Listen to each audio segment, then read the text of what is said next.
Saha Viryam Karavavai Tejasvinavadhitamastu Ma Vidvishabhahi Om Shanti Shanti Shanti Om Peace Peace Peace Om Bolo Sadguru Shivananda Maharaj Ki Jai. Bolo Shri Guru Vishnu Devananda Maharaj Ki Jai.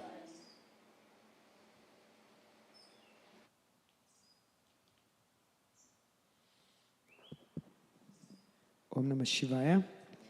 So good evening to everyone. So tonight we're very grateful to continue the special symposium of Yoga of Recovery. And for the last several nights, we've been enjoying the wonderful presentations with Durga Leela and Dr. Vimala Sara. And tonight, we're very happy to welcome Nikki Myers. We'd like to give Nikki Myers a very warm welcome.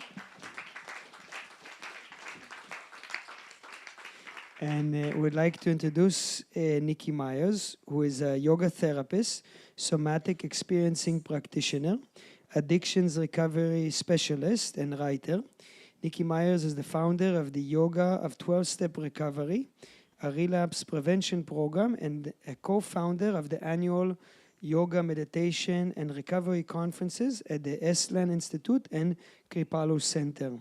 So we're very happy to welcome Nikki Myers back to the ashram, and tonight, as part of the symposium, she'll be presenting on the subject of the disease of disconnection, reframing addiction and habit through a universal lens. So let us give a very warm welcome to Nikki Myers.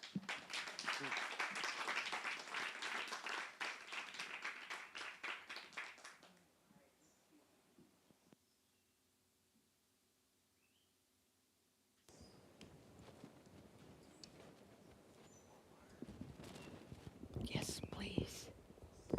Thank you.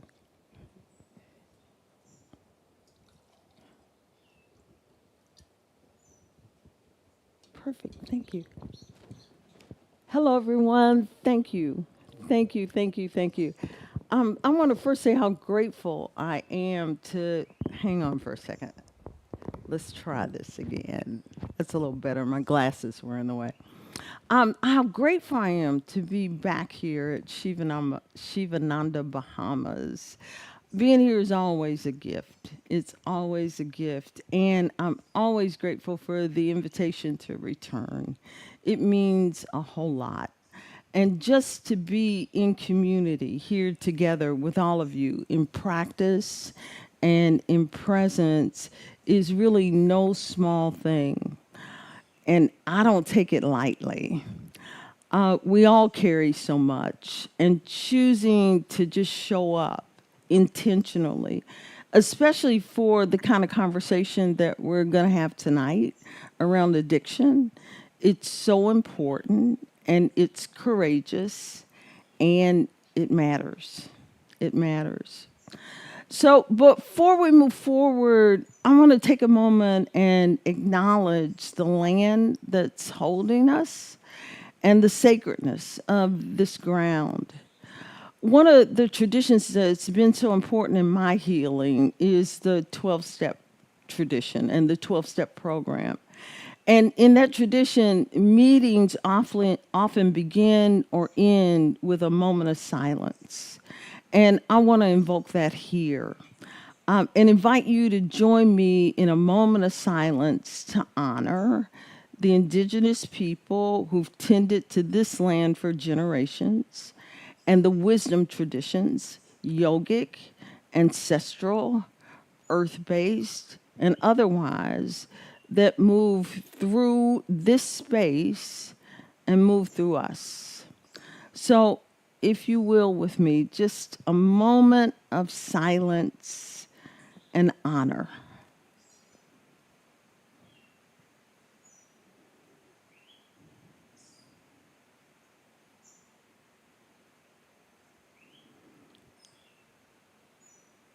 Thank you. Thank you so much. So we're here this week as this powerful Yoga of Recovery series called Moving Beyond Addiction. And when the information was sent to me about this particular conference, there was some verbiage in it that very much called to me. And it talked about breaking the cycle of habitual behaviors within ourselves and within our communities through universal wisdom teachings. So, as I started to think about what I might offer here, I kept coming back to that overarching kind of theme, like from disconnection to wholeness, healing addiction, habit, and harm through universal wisdom. And so the series that I'm offering today, tomorrow, and Friday kind of fit within that overarching theme. And this evening, we're going to begin that journey with the disease of disconnection, reframing addiction and habit through a universal lens. And what I'm inviting into this is to widen our lens, to look beyond just individual choices and struggles, and begin to recognize the deeper patterns, the systems, the wounds, the wisdom, and the possibility. None of this is about pathologizing people.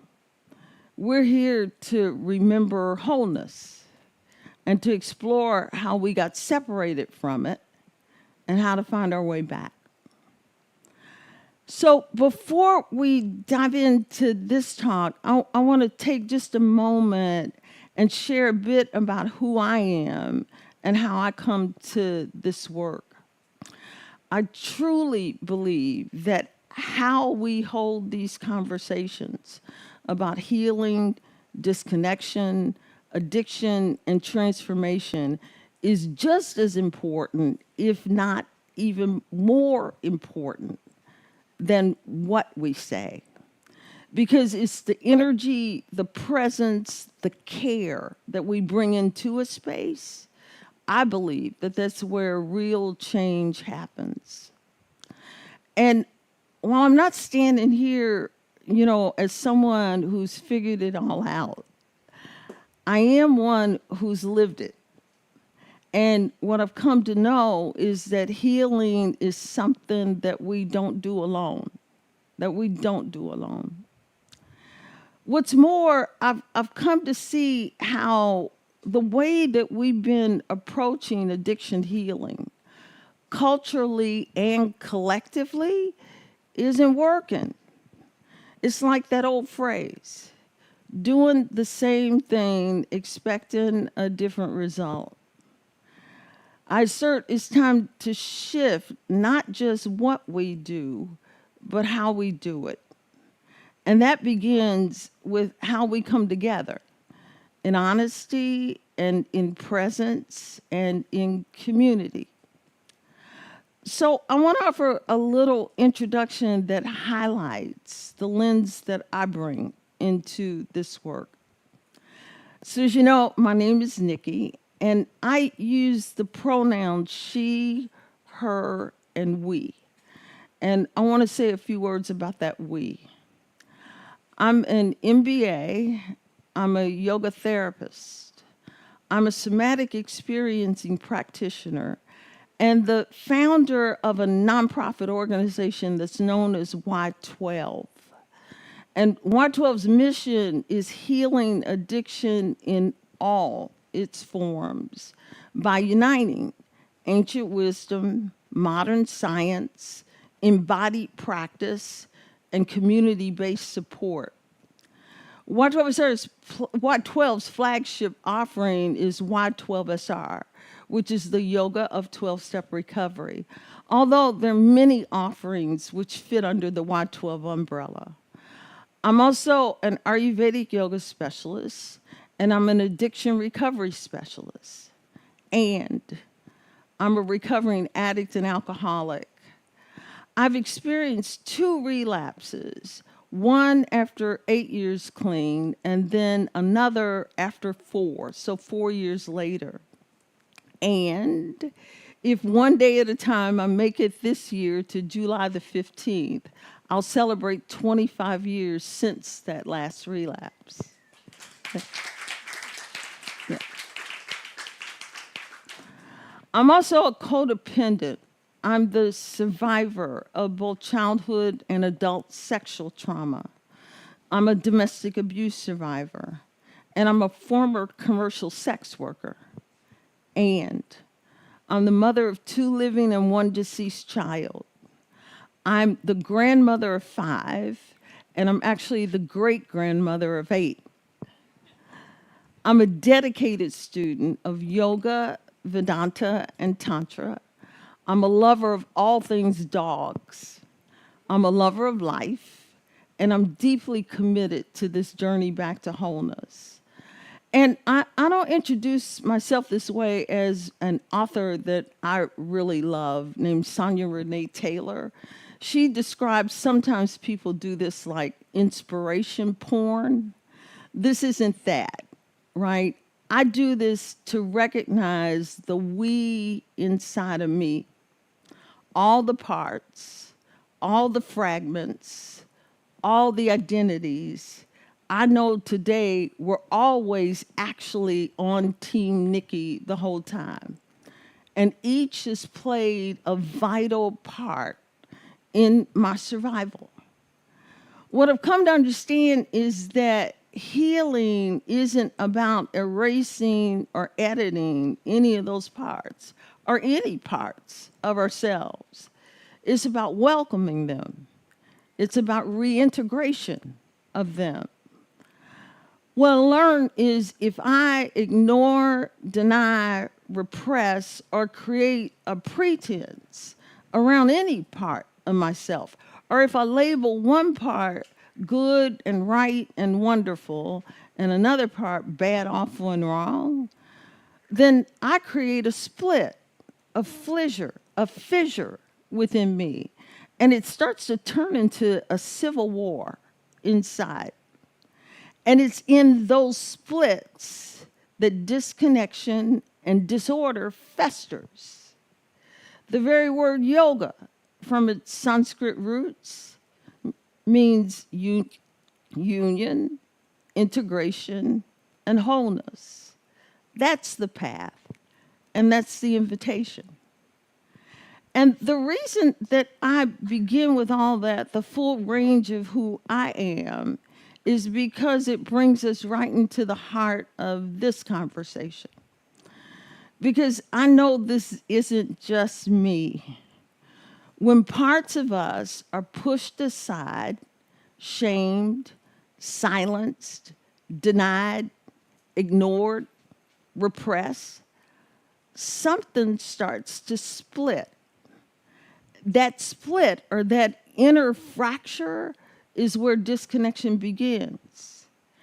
And when we're disconnected, when we're cut off from our worth, our bodies, our people, our purpose, it's not surprising that we look outside of ourselves for something to hold on to, something to numb the pain, something to make it bearable.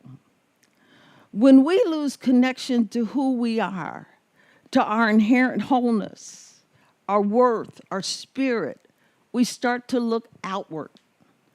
We chase things to fill that void, whether it's substances, relationships, power, money, likes, or even degrees in self-help. The external chase can become a habit, a loop, a trap. And we start looking outside of ourselves for something that can only be found within.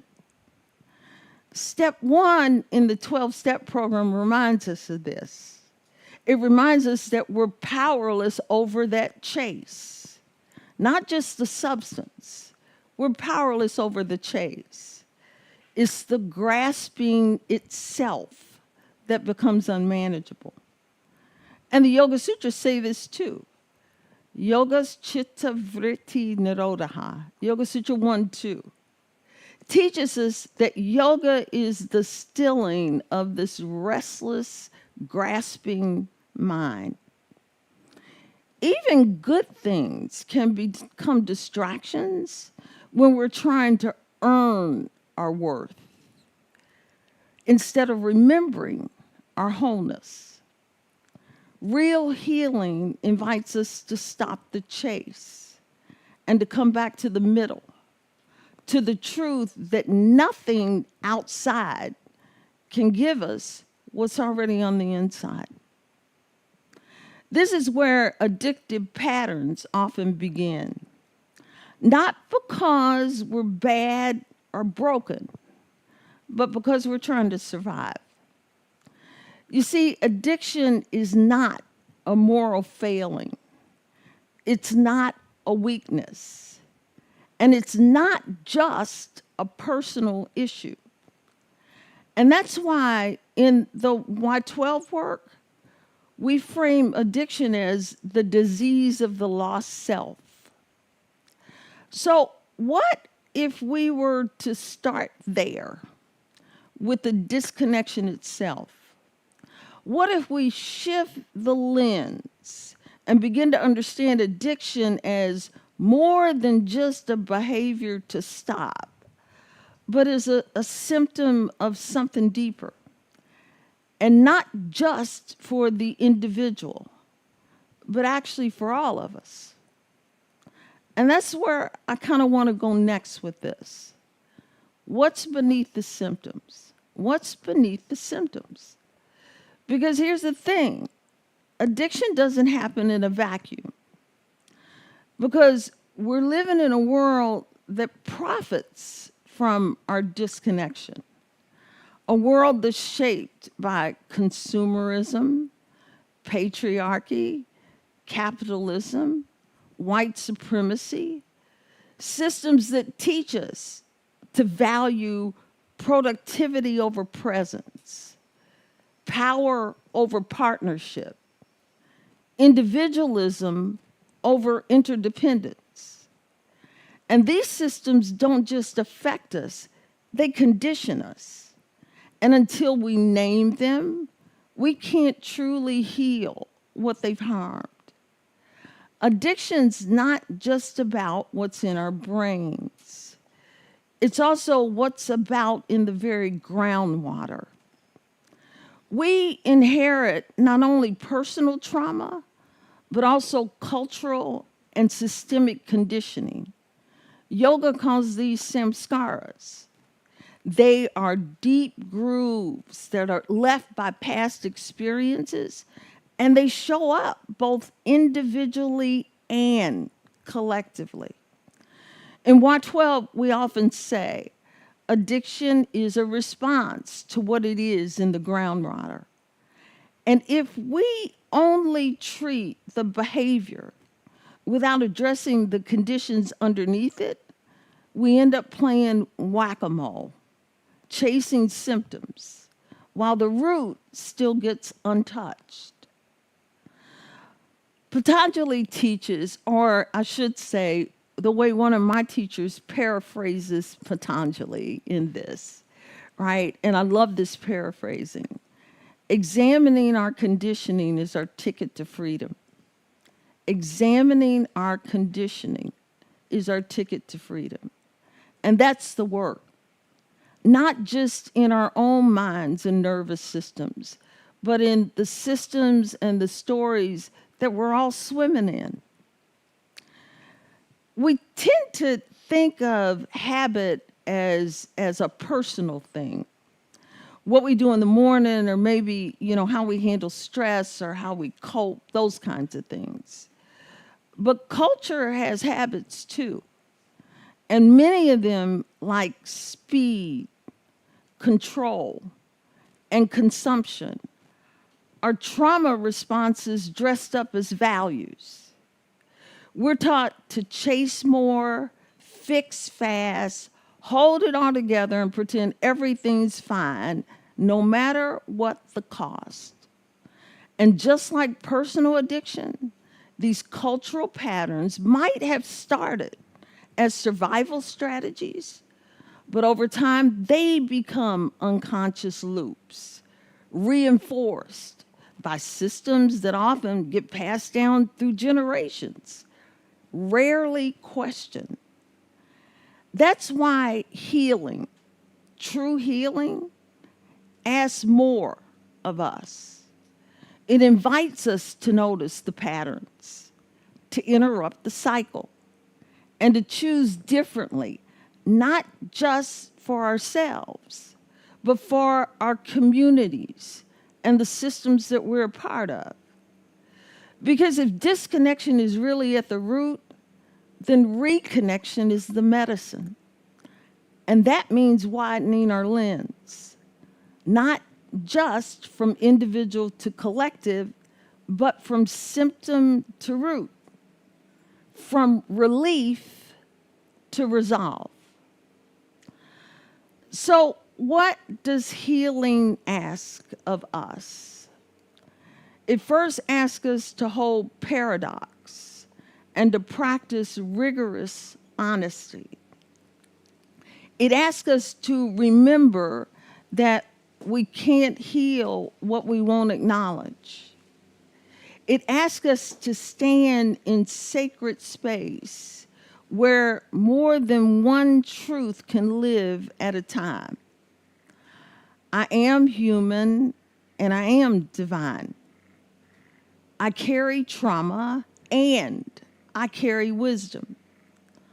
I'm wounded and I'm whole. I carry conditioning and I have the power to question it.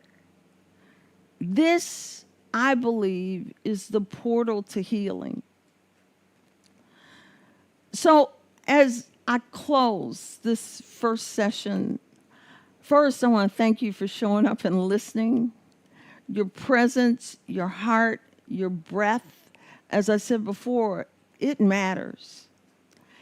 And this is kind of just the beginning. In the sessions to come, we'll go into deeper practices and teachings and possibilities for healing within us and between us. You can kind of think of this like we're zooming out and zooming in. So this evening and tomorrow night's satsang, we'll do a little more of this zooming out. And then tomorrow night, we're going to talk about addiction beyond the individual, where we're going to explore how we heal in community, right? How we start work healing relative to culture and the collective dimensions of healing. And then in tomorrow's Thursday, right? Yeah. In tomorrow's work, in a Zoom-in work, we're going to talk about healing at the root. Addiction pattern, addiction habit, and the path of integration. And here we're going to take a closer look at personal healing and the impact of this fragmentation that I talked about a little bit earlier, and practices for integration. What we're going to explore here really at its heart is a form of parts work. Parts work might have entered the mainstream recently in its resurgence through Richard Schwartz's work called IFS, or Internal Family Systems. But parts work is ancient. I was first introduced to it through Vedic study.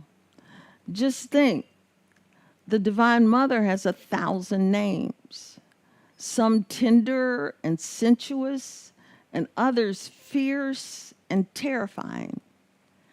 Chinnamasta, the self-decapitating goddess who drinks her own blood, right? Bhairavi, both terrifying and radiant. Chamunda, who took this can of whip tail, you know what I really want to say there, right? And he took it out on those demons. Each is a form of the sacred. All of it is sacred. And I believe the same is true for all of us. As Rumi said in his poem, The Guest House, we're invited to welcome and entertain them all. And that's the paradox. And then on Friday, we'll come together for the final workshop, and that's about healing in community. So I hope you'll join us there and bring your questions and your stories and your truth. Because together, this work is the sacred work of remembering who we are, remembering and returning to our wholeness. Thank you.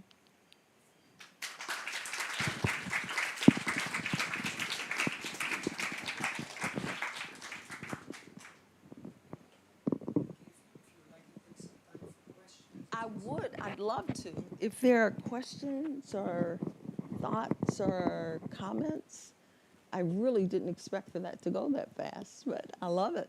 Yeah.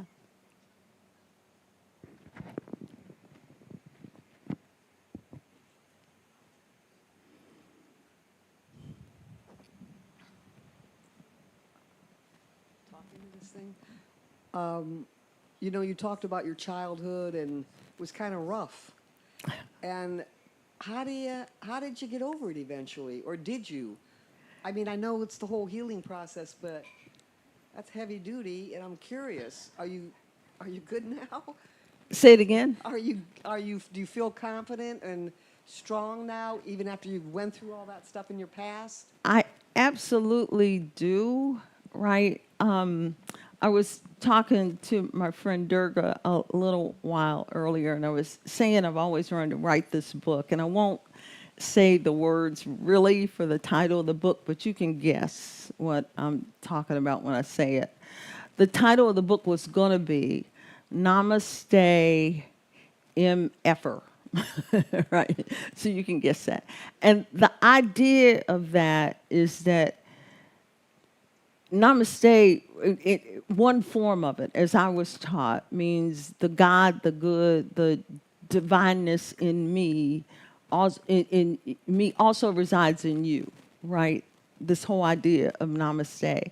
And the idea that my job as a yogi is to find the Namaste, even when what life presents me might be chaos and confusion and heartache and all of those things. I recognize today and know that God's in there somewhere, right? That God's in there somewhere. So my job is to find the God, even when what's in front of me or what's been presented to me looks like an MF, right? My job, that's my job. And so it's been through a process like that, recognizing, like I said, that all of those things, all of those parts, in one way or another, have, supported me in surviving on this planet in this moment and being here on this planet in this moment. Does that make sense? Yeah. Thank you for the question.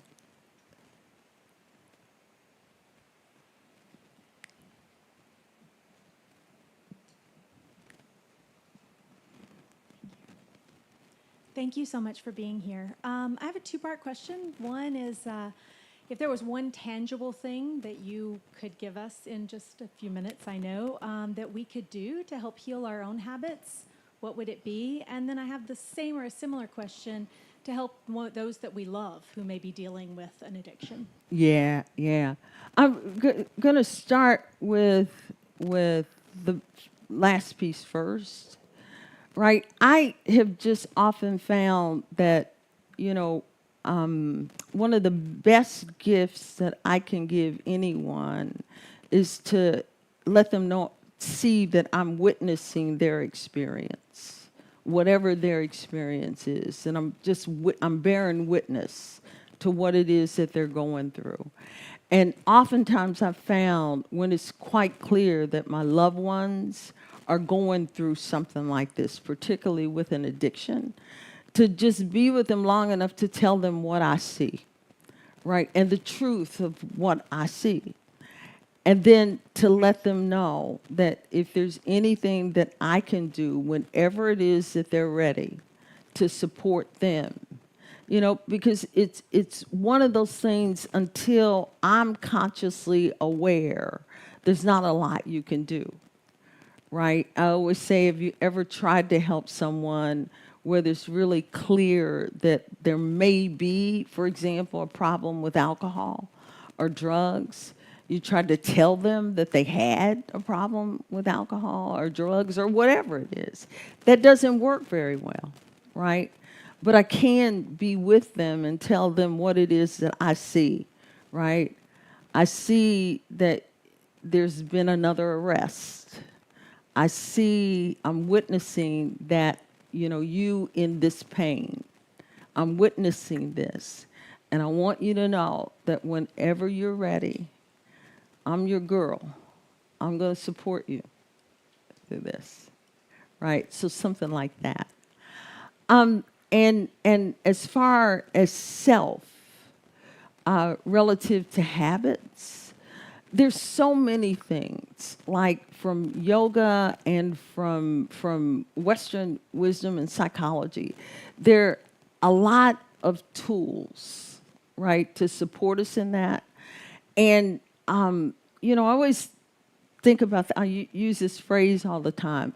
I've seen some really good tools used in a way that they can be used either skillfully or unskillfully.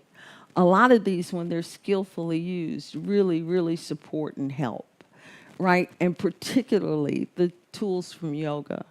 This whole idea of all of those things, embodiment, right? And really being able to, for me, just in program what we call the wisdom to know the difference, to be able to sit in a place of, one of the things we're going to do tomorrow in the workshop is this little exercise I love to call find the middle, right? And so in the middle, I get to recognize, because in the middle is a place where I have a choice.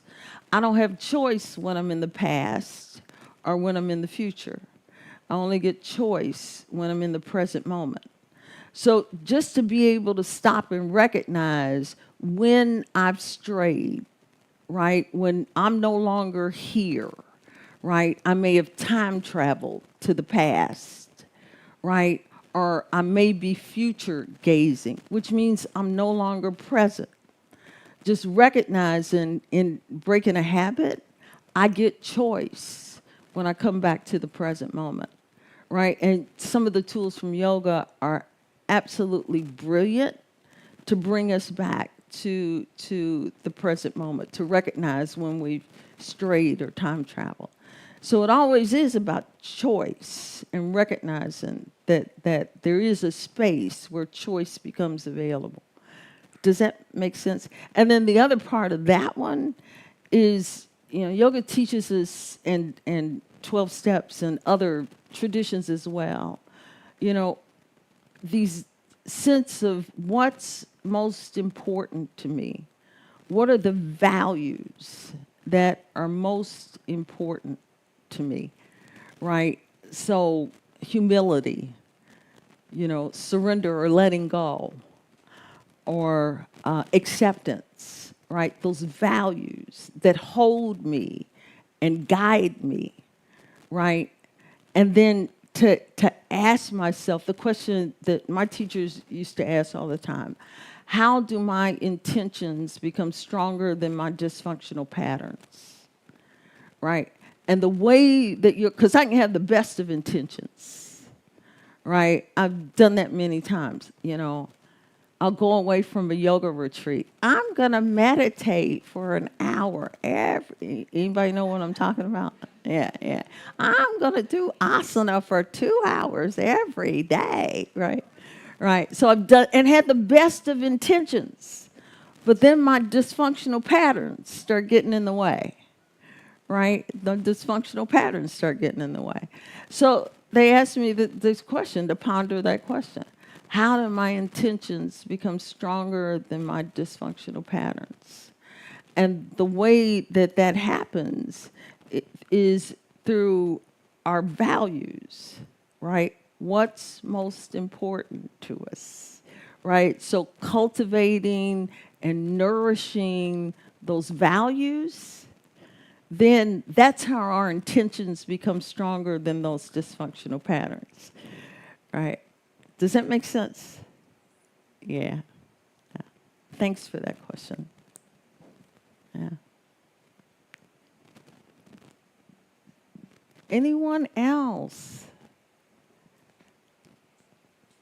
I could have swore I had that talk timed out for 40 minutes, and I just sped through it.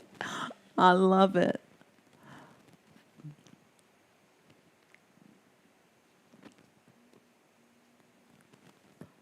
Well, thank you. I hope to see you at the workshops. Would love that. Thank you so much.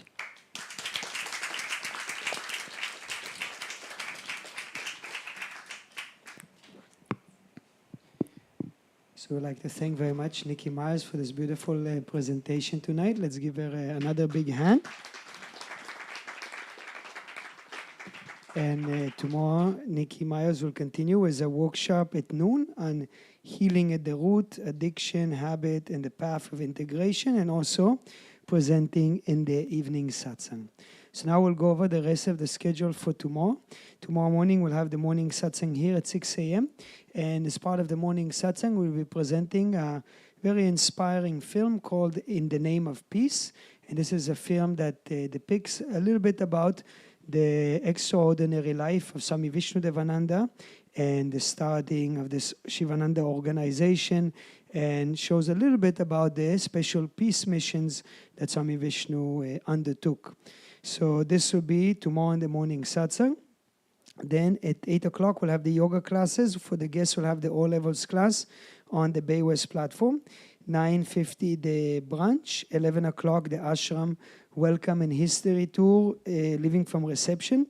Then at 12 o'clock, we are continuing at the symposium of the Yoga of Recovery, and we'll have the workshop with Nikki Myers, Healing at the Root, Addiction, Habit, and the Path of Integration.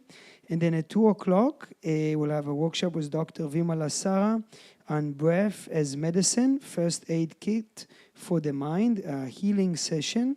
Then 4 o'clock, the yoga class on the Bay West platform, all levels. 5:50, the dinner. 6:50, the 12-step meeting, available and open for everyone on the Bay West platform. 7 o'clock, the chanting of the Bhagavad Gita, one chapter in Sanskrit, followed by a short study in the main temple. And then in the evening satsang, we continue the symposium. And Nikki Myers will be presenting on From Disconnection to Wholeness, Healing, Addiction, Habit, and Harm, guided by universal wisdom, informed by many paths. So that will be tomorrow night in the evening satsang. Also tomorrow at 11:15, Dr. Vimala Sara will also be offering a book signing in the boutique. So anybody who would like to get their book signed, you're most welcome at 11:15 at the boutique.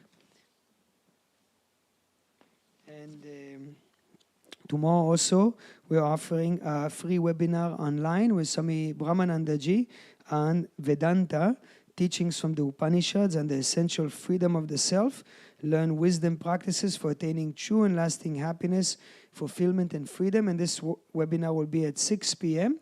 And you can register and either join live or receive the recording and then watch at your own time. Tonight, we have some requests to dedicate the final prayers. First of all, for the mother of Satya Prem, Shoshana Lev, who is a long-time student and devotee of the ashram, who her mother, Lenore Lev, passed away yesterday. So we'd like to dedicate the final prayers for the peaceful transition of the soul. And also we'd like to dedicate the final prayers to our staff, Lakshmi, who today is her birthday. So I'd like to give Lakshmi a very big hand. And we wish you a very happy birthday, and we'd like to dedicate the final prayers for her long life, good health, peace, prosperity, and spiritual liberation in this very birth. So this is on page 97.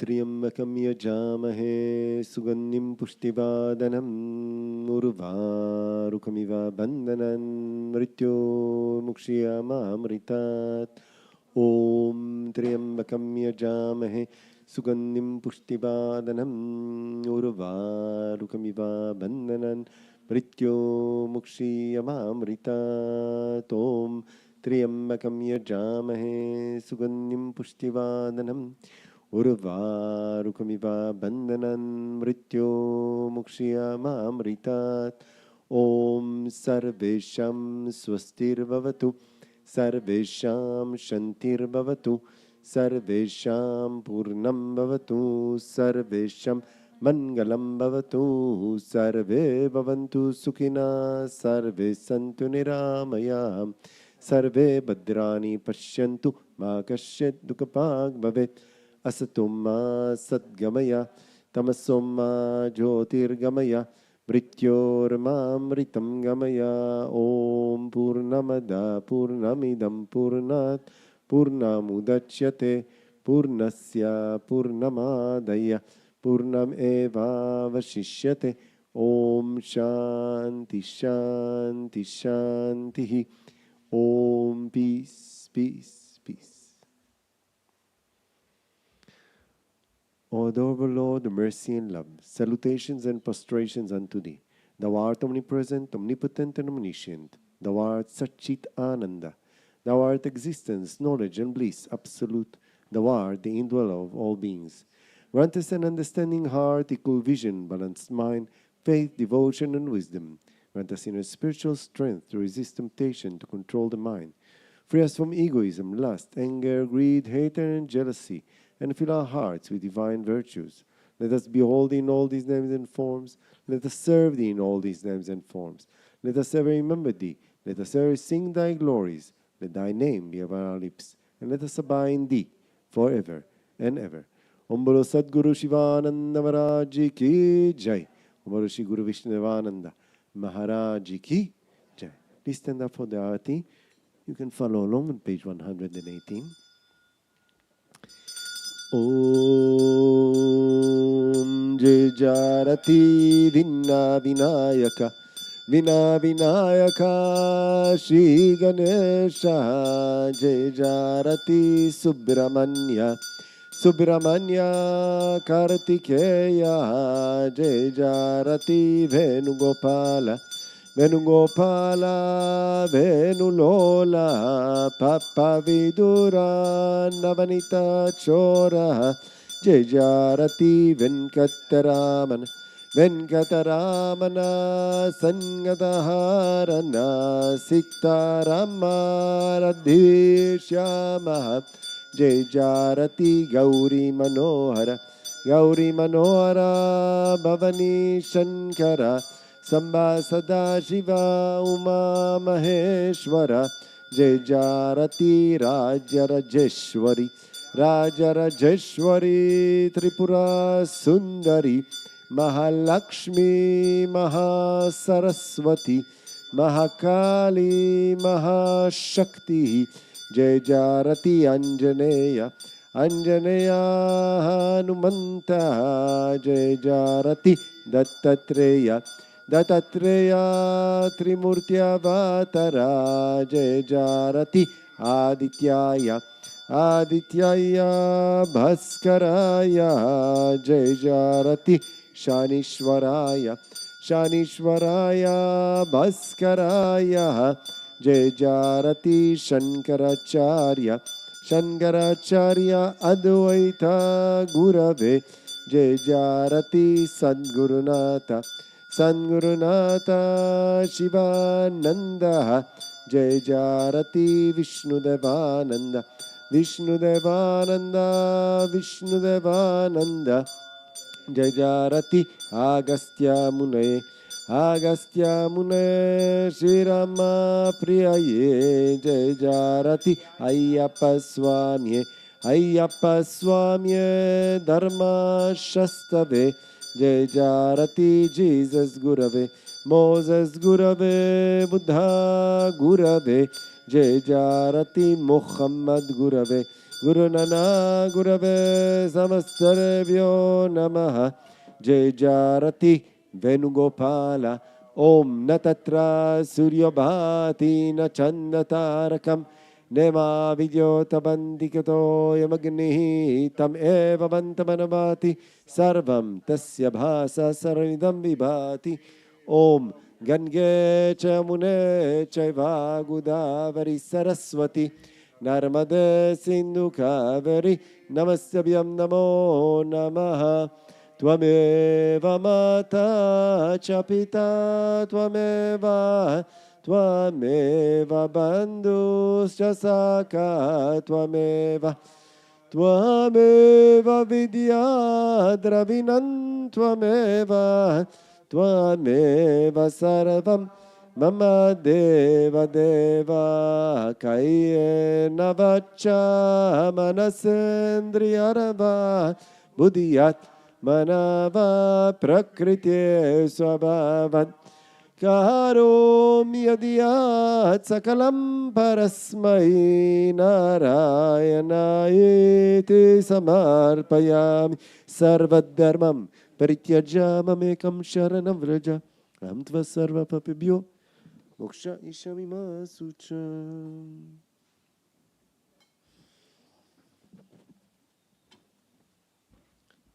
Om Namah Shivaya. Thank you very much, everybody at home, for joining us for this beautiful evening satsang. Have a good night and sleep well. Everybody here, make sure to take prasad before you leave. Please help us in tidying up the satsang hall and take all the green cushions to the back. Have a good night. Sleep well. Om Tat Sat.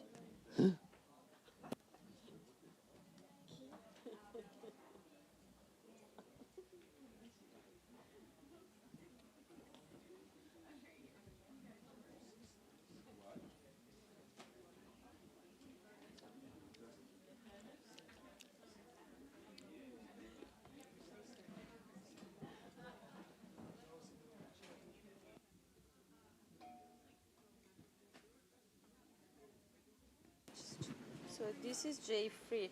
So the hand mic should be J free, and this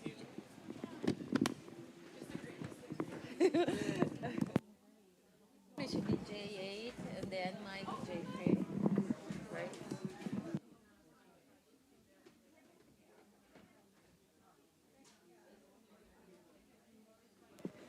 This is J free. J8.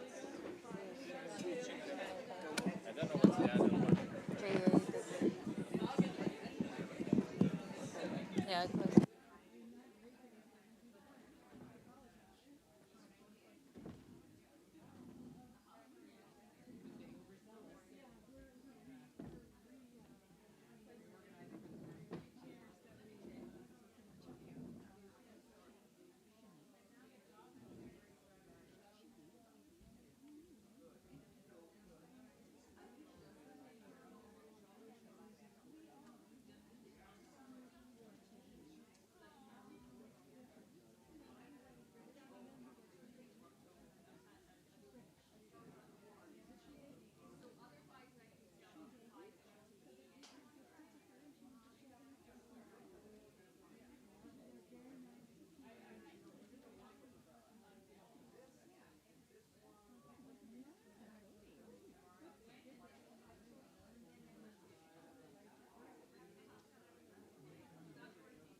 home, home.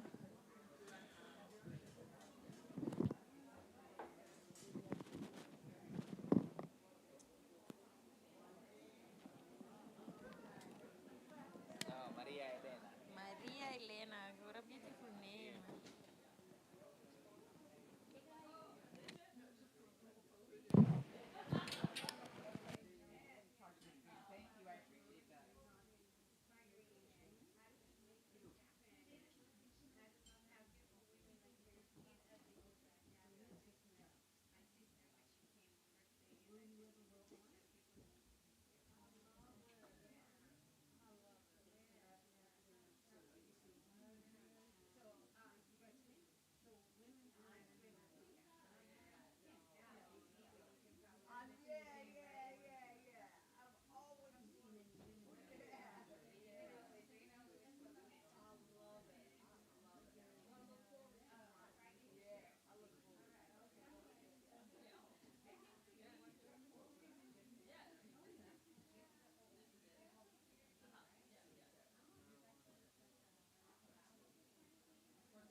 can do all year